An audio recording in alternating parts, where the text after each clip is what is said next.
আসসালামু আলাইকুম। মেডিকেল ভর্তি হচ্ছে ছোট্ট বন্ধুরা। আশা করি সবাই ভালোই আছো। সো তোমাদের আরেকটা হচ্ছে অনুশীলনী প্রশ্ন সমাধান ক্লাসে চলে আসলাম। সো এই ক্লাসগুলো আসলে হচ্ছে তোমাদের পড়ার পরে যখন তোমরা অনুশীলনী প্রশ্ন সমাধান করবে, সো তার আগে এক ঝলক জাস্ট দেখে নেওয়ার জন্য, কারণ মেডিকেল ভর্তি পরীক্ষায় গত কয়েক বছর ধরেই অনুশীলনী থেকে অনেক প্রশ্ন আসতেছে। সো আমরা চেষ্টা করব যে আমাদের যতগুলো বই আছে আমরা প্রত্যেকটা বইয়ের অনুশীলনী প্রশ্নগুলো সলভ করে যেতে। তো আজকে আমরা ফার্স্ট পেপারের ষষ্ঠ অধ্যায় ব্রায়োফাইটার এইটোফাইটা, এটা তোমাদের আগে সিলেবাসে ছিল না, এই সিলেবাসে আছে। সো আমি তোমাদের তৌহিদ ভাইয়া, চিনো আমাকে। সো আসো আমরা একটু ব্রায়োফাইটার এইটোফাইটাটা শেষ করি। এখানে থেকে আসলে পরীক্ষায় প্রশ্ন খুব একটা বেশি আসে না, খুবই রেয়ার, বাট তারপরেও হচ্ছে কোন বছর চলে আসে নো ওয়ান নোজ। সো তাই হচ্ছে আমরা এই প্রশ্নটা হচ্ছে একটু ভালো করে পড়ে নিচ্ছি, ঠিক আছে? সো চলো, প্রথমে ব্রায়োফাইটার শুক্রাণুতে কয়টি ফ্লাজেলা থাকে? ব্রায়োফাইটার যে শুক্রাণু, ব্রায়োফাইটার শুক্রাণুতে দুইটা ফ্লাজেলা থাকে। কয়টা ফ্লাজেলা থাকে? দুইটা ফ্লাজেলা থাকে। তারপর বলছে ব্রায়োফাইটার উদ্ভিদের উন্নত বৈশিষ্ট্য কোনটি? ক্যাপসুলে ভাজক টিস্যু থাকে, অধিকাংশ থ্যালয়েড, হ্যাপ্লয়েড প্রকৃতির, রাইজয়েড বিদ্যমান। আচ্ছা, এই তিনটা হচ্ছে ব্রায়োফাইটার আদি বৈশিষ্ট্য। এগুলো হচ্ছে কি ব্রায়োফাইটার আদি বৈশিষ্ট্য। এটা হচ্ছে ব্রায়োফাইটার উন্নত বৈশিষ্ট্য, ঠিক আছে? সো বইয়ের মধ্যে ব্রায়োফাইটার উন্নত বৈশিষ্ট্য, ব্রায়োফাইটার অনুন্নত। আচ্ছা, অনুন্নত বলতে আসলে বোঝায় কি? সো অপুষ্পক উদ্ভিদদের মধ্যে একেবারে নিম্ন শ্রেণীর জীব হচ্ছে তোমার, নিম্ন শ্রেণীর উদ্ভিদ হচ্ছে শৈবাল ছত্রাক, আর উচ্চ শ্রেণীর হচ্ছে টেরিডোফাইটা বা ফার্ন। সো এই যে ফার্ন, টেরিডোফাইটা, এর সাথে অনুন্নত থ্যালয়েড অর্থাৎ শৈবাল ছত্রাক, এদের মধ্যে যে কানেকশন সৃষ্টি করে ওইটাই হচ্ছে ব্রায়োফাইটা। তো ব্রায়োফাইটারদের মধ্যে কিছু হচ্ছে এই অনুন্নত বৈশিষ্ট্য থাকে, কিছু হচ্ছে উন্নত বৈশিষ্ট্য থাকে। তো অনুন্নত বৈশিষ্ট্য কোনগুলো? এই যেটা থ্যালয়েড অর্থাৎ দেহকে মূলকাণ্ড বাদায় বিভক্ত করা যায় না, দেহ হ্যাপ্লয়েড অর্থাৎ 3 সংখ্যক ক্রোমোজোম থাকে, রাইজয়েড থাকে, মূল থাকে না, মূলের জায়গায় রাইজয়েড থাকে। আর ভাজক টিস্যু, ক্যাপসুলে ভাজক টিস্যু থাকাটা হচ্ছে একটা উন্নত বৈশিষ্ট্য, ঠিক আছে? তো তাহলে উন্নত বৈশিষ্ট্য কোনটা? ক্যাপসুলে ভাজক টিস্যুর উপস্থিতি। ব্রায়োফাইটের বৈশিষ্ট্য কোনটি? এরা কি স্পোরোফাইট? এদের দেহে কি পরিবহন টিস্যু আছে? না, নাই। এরা কি ফুল দেয়? না, এরা ফুল দেয় না। এদের দেহে কি ভ্রূণ সৃষ্টি হয়? কি? হ্যাঁ, ইয়েস, এদের দেহে ভ্রূণ সৃষ্টি হয়। ব্রায়োফাইটারাই হচ্ছে প্রথম উদ্ভিদ শৈবাল ছত্রাকের পরে যাদের দেহে হচ্ছে কি ভ্রূণের সৃষ্টি হয়। সো এরা হচ্ছে ভ্রূণ সৃষ্টিকারী উদ্ভিদ। পরের প্রশ্ন দেখি, ব্রায়োফাইটার পুংজননাঙ্গের নাম কি? সো তোমরা মনে রাখো, নিম্ন শ্রেণীর জীব শৈবাল ছত্রাক, ব্রায়োফাইটা, টেরিডোফাইটা, এদের সবারই পুংজননাঙ্গের নাম হচ্ছে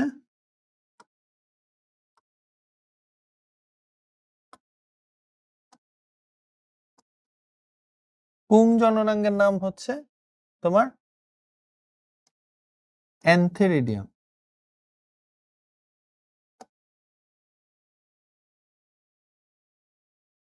আর স্ত্রী জননাঙ্গের নাম হচ্ছে আর্কিগোনিয়াম, ঠিক আছে? তো মনে রাখো,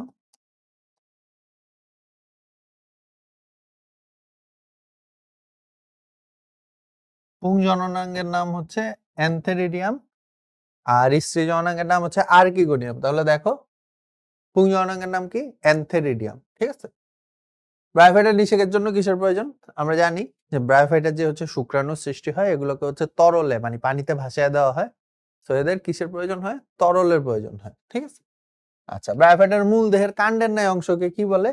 কাণ্ডের মতো অংশকে বলা হয় হচ্ছে কলয়েড। ব্রায়োফাইটার মূল দেহে কাণ্ডের মতো অংশকে কি বলে? কাণ্ডের মতো অংশকে বলা হয় কলয়েড, ঠিক আছে? ব্রায়োফাইটার উদ্ভিদের মূলের মতো কাজ করে কোনটা? ব্রায়োফাইটার উদ্ভিদের মূলের মতো কাজ করে হচ্ছে রাইজয়েড এবং স্কেল। বহুকোষী রাইজয়েডকে স্কেল বলে, ঠিক আছে? So rhizoid. আমাদের দেশে রিক্সিয়া প্রজাতির সংখ্যা কত? 45টা। রিক্সিয়ার প্রজাতির সংখ্যা কত? 45টা। আমাদের বইয়ে ব্রায়োফাইটার যে উদাহরণটা আছে এটা হচ্ছে রিক্সিয়া। আচ্ছা, থ্যালাসের নিম্নাংশের বর্ণহীন অঞ্চলকে কি বলে? সো ব্রায়োফাইটার দেহে 3টা অঞ্চল থাকে, তোমরা জানো। তো একেবারে নিম্ন অংশে যে বর্ণহীন অঞ্চল থাকে তাকে কি বলে? তাকে বলা হচ্ছে সঞ্চয়ী অঞ্চল। কারণ এরা কি সঞ্চয় করে? শ্বেতসার বা শর্করা সঞ্চয় করে। এরা কি সঞ্চয় করে? শ্বেতসার বা শর্করা সঞ্চয় করে, ঠিক আছে? আচ্ছা, তারপরে আছে হচ্ছে কোনটিকে পরিবেশ দূষণের সূচক বলা হয়? রিক্সিয়াকে পরিবেশ দূষণের সূচক বলে। সাথে আর একটা জিনিস মনে রাখো, বায়ু দূষণের সূচক বলা হয় লাইকেনকে।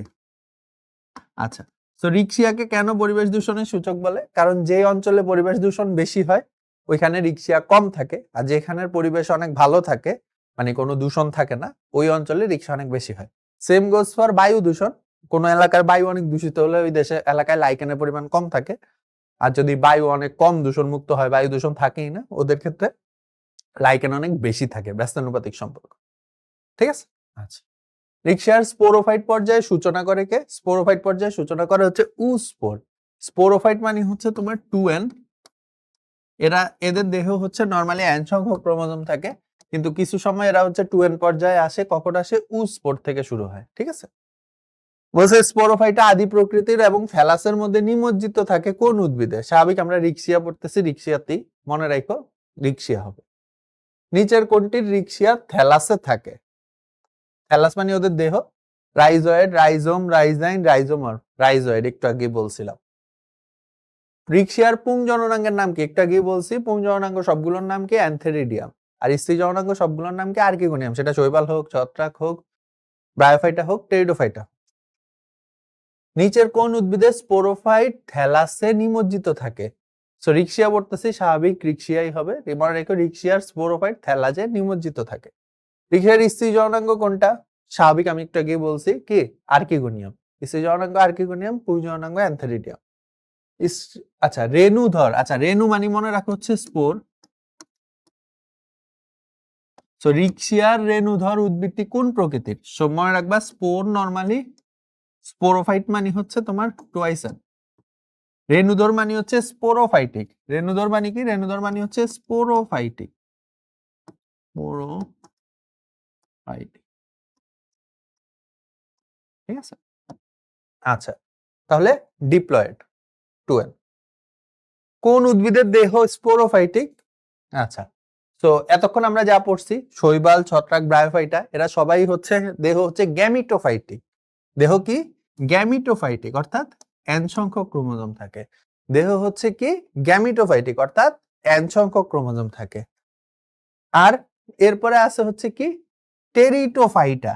এরাই হচ্ছে একমাত্র অপুষ্পক উদ্ভিদ যাদের দেহ হচ্ছে স্পোরোফাইটিক, যাদের দেহ হচ্ছে স্পোরোফাইটিক বা 2n সংখ্যক ক্রোমোজোম থাকে। ঠিক আছে? আচ্ছা, তারপরে আসো ভাস্কুলার ক্রিপ্টোগ্রামস কারা? ভাস্কুলার মানে হচ্ছে বেসিক্যালি যাদের দেহে ভাস্কুলার বান্ডেল অর্থাৎ জাইলেম ফ্লোয়েম থাকে, আবার যাদের দেহ আচ্ছা, সো ক্রিপ্টোগ্রামস মানে হচ্ছে তোমার অপুষ্পক উদ্ভিদ। সো কাদের দেহে হচ্ছে পরিবহন টিস্যু থাকে? টেরিডোফাইটারা, কারণ অপুষ্পকের মধ্যে টেরিডোফাইটারাই সবচেয়ে উন্নত। ঠিক আছে? টেরিডোফাইটার স্পোরোফাইট দশার প্রথম কোষের নাম কি? প্রথম কোষের নাম হচ্ছে উস্পোর। তোমরা মনে রাখবা ব্রায়োফাইটা, টেরিডোফাইটা উভয়েরই স্পোরোফাইট দশার প্রথম কোষের নাম হচ্ছে উস্পোর। স্পোরোফাইট দশা মানে 2n সংখ্যক ক্রোমোজোম শুরু হয় কোথা থেকে? উস্পোর থেকে। ঠিক আছে? আচ্ছা, স্পোরোফাইটিক উদ্ভিদের কোথায় মিওসিস হয়? স্পোরোফাইটিক উদ্ভিদের সবসময় হচ্ছে জনন মাতৃকোষে, যেমন আমাদের জনন মাতৃকোষে। স্পোরোফাইটিক মানে দেহে সবগুলা কোষে 2n সংখ্যক ক্রোমোজোম আছে। কি সংখ্যক ক্রোমোজোম আছে? 2n সংখ্যক ক্রোমোজোম আছে। সো স্পোরোফাইটিক হচ্ছে কি? 2n সংখ্যক ক্রোমোজোম। এদের যাদের দেহে 2n সংখ্যক ক্রোমোজোম থাকে এদের কোথায় মিওসিস হয়? জনন মাতৃকোষে, নট জনন কোষে। জনন মাতৃকোষে। কোন কোষে? জনন মাতৃকোষে। ঠিক আছে? আচ্ছা, তারপরে আসা হচ্ছে নিচের কোনটির কাণ্ড রাইজোম জাতীয়? তো রাইজোম উদাহরণ হচ্ছে কি? টেরিস। রাইজোম জাতীয় কোনটা? টেরিস। ঠিক আছে? টেরিসের পরিবহন কলাগুচ্ছ কোন ধরনের? টেরিসের পরিবহন কলাগুচ্ছ হচ্ছে হেড্রোসেন্ট্রিক। হেড্রোসেন্ট্রিক মানে হচ্ছে তোমার মাঝখানে জাইলেম থাকে, আর একে কেন্দ্র করে হচ্ছে ফ্লোয়েম থাকে। ঠিক আছে? সো এটা হচ্ছে হেড্রোসেন্ট্রিক। এরা কি? ভাস্কুলার বান্ডেল আছে, এরাই একমাত্র অপুষ্পক উদ্ভিদ যাদের মধ্যে হচ্ছে ভাস্কুলার বান্ডেল থাকে, ফার্ন জাতীয় উদ্ভিদ। সো মাঝখানে জাইলেম থাকলে হেড্রোসেন্ট্রিক বলে, আর যদি উল্টা হইতো মাঝখানে ফ্লোয়েম থাকতো তাহলে এটাকে হচ্ছে ল্যাপ্টোসেন্ট্রিক বলে। ঠিক আছে? আচ্ছা, ক্যাপসুলের ভেতরে কয়টি স্পোর মাতৃকোষ থাকে? ক্যাপসুলের ভেতরে 16টি স্পোর মাতৃকোষ থাকে। ক্যাপসুলের ভেতরে ওদের কয়টি স্পোর মাতৃকোষ থাকে? 16টা স্পোর মাতৃকোষ থাকে। ঠিক আছে? আচ্ছা, সোরাস তৈরি হয় কোন পদ্ধতিতে? সোরাস হচ্ছে ওদের দেহের মধ্যে যে স্পোরাঞ্জিয়া গুলা থাকে ওইগুলা হচ্ছে 2টা থেকে 5টা সবসময় একত্রে থাকে, দল বেঁধে থাকে। আমরা পড়ছি এটাকে সোরাস বলে। সো সোরাস কোন পদ্ধতিতে তৈরি হয়? অযৌন পদ্ধতিতে তৈরি হয়। সোরাস কোন পদ্ধতিতে তৈরি হয়? অযৌন পদ্ধতিতে তৈরি হয়। স্পোরাঞ্জিয়াম থেকে স্পোরের বিস্তারে সাহায্য করে কোনটি? অ্যানুলাস। স্পোরাঞ্জিয়াম থেকে স্পোরের বিস্তারে সাহায্য করে কোনটি? অ্যানুলাস। ঠিক আছে? ফার্নের পাতাকে কি বলে? ফার্নের পাতাকে বলা হয় হচ্ছে ফ্রন্ট। খুবই ইম্পর্টেন্ট। এখানে বেশ কিছু ইনফরমেশন একসাথে আছে। ফার্নের পাতাকে কি বলে? কুণ্ডলিত কচি পাতা যেভাবে থাকে ওইটাকে সার্সিনেট ভার্নেশন বলে। কুণ্ডলিত কচি পাতাকে হচ্ছে ক্রোজিয়ার বলে। ঠিক আছে? সো ফার্নের পাতাকে কি বলে? ফ্রন্ট বলে। ঠিক আছে? আচ্ছা। কোনটি থ্যালাসকে প্রতিকূল অবস্থায় বাঁচিয়ে রাখে? থ্যালাসকে প্রতিকূল অবস্থায় হচ্ছে থ্যালাসের বাইরে হচ্ছে একটা আবরণের সৃষ্টি হয় বাদামি রঙের, ওইটাকে বলে শল্ক। তোমরা হয়তোবা দেখছো ক্লাসে এগুলো ভালো করে বোঝানো হয়েছে। সো এটাকে বলে শল্ক। ফার্নের পাতা মুকুল অবস্থায় কুণ্ডলিনী পাকানো গঠনকে কি বলে? সার্সিনেট ভার্নেশন। কি বলে? সার্সিনেট ভার্নেশন। ফার্নের ওই পোর্শনটুকু অনেক ইম্পর্টেন্ট, ভালো করে পড়তে হবে।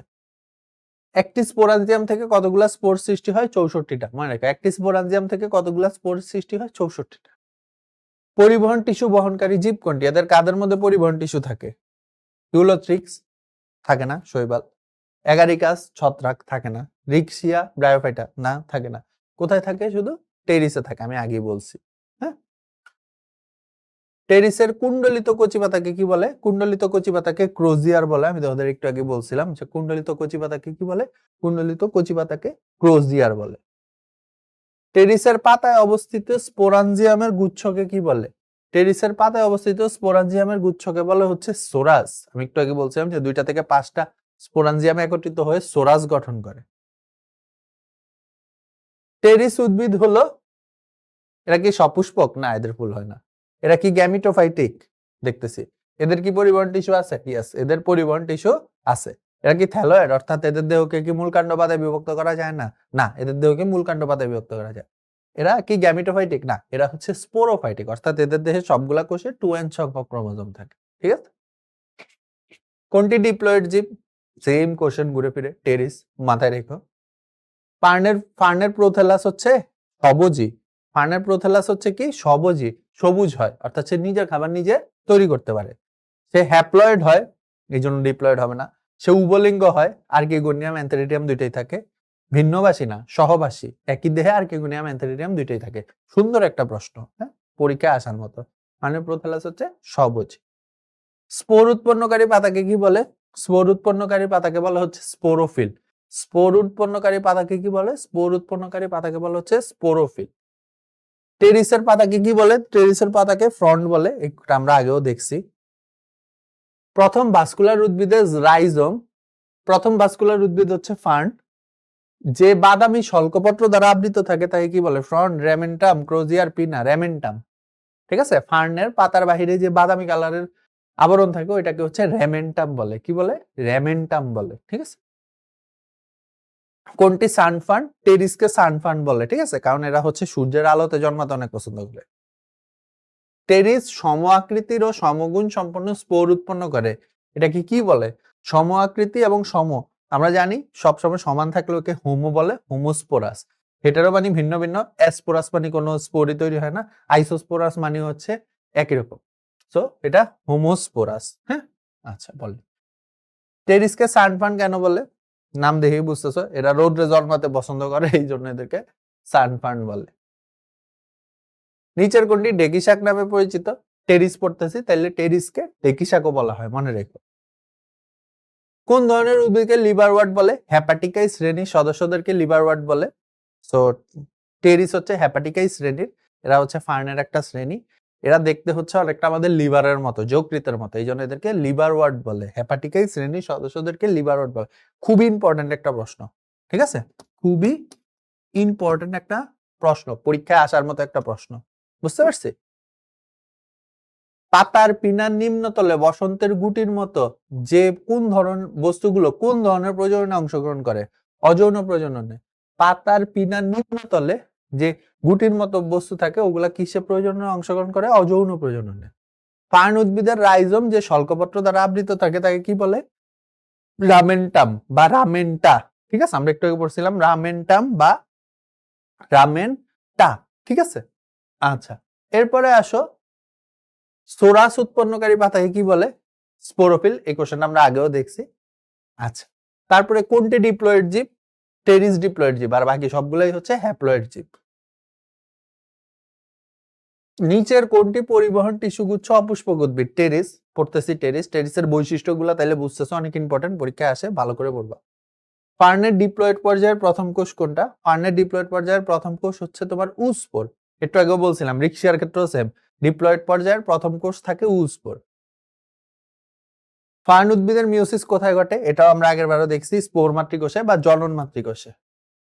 ফার্নের জীবন চক্রের ক্ষেত্রে সঠিক ক্রমধারা কোনটা? হ্যাপ্লয়েড স্পোর আগে হয়, ঠিক আছে, তাহলে এই দুটা বাদ। প্রোথেলাস হয়, ঠিক আছে। আগে উস্পোর হয় নাকি আগে সোরাস হয়? আগে উস্পোর হয়। তাহলে ফার্নের জীবন চক্র হচ্ছে হ্যাপ্লয়েড স্পোর, প্রোথেলাস, উস্পোর, সোরাস। ঠিক আছে, ক্লাসে এগুলো ভালো করে পড়ানো হয়েছে। নিচের কোনটা হ্যাপ্লয়েড? এগুলা সবই ফার্নের অংশ।